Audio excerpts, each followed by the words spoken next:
Mullaperiyar dam அது கேரளாவில் இருக்குன்னு எல்லாத்துக்கும் தெரியும்.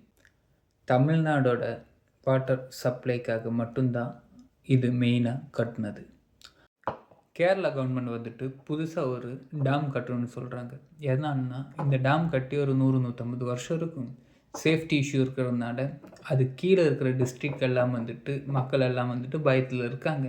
சேஃப்டி கன்சர்னால் மட்டும்தான் அவங்க புதுசாக ஒரு டேம் கட்டணும்னு சொல்கிறாங்க.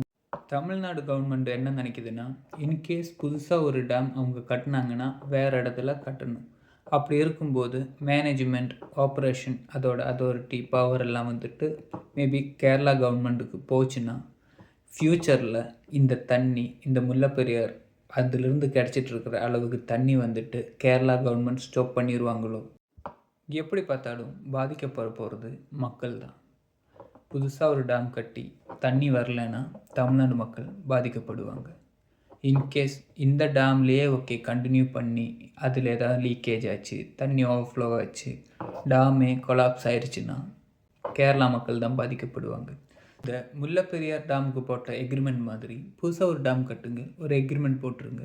ஸோ இந்த சேஃப்டி கன்சர்னும் இருக்காது, வாட்டர் ஃப்யூச்சரில் கிடைக்குமா இல்லையாங்கிற ஒரு பயம் இருக்காது.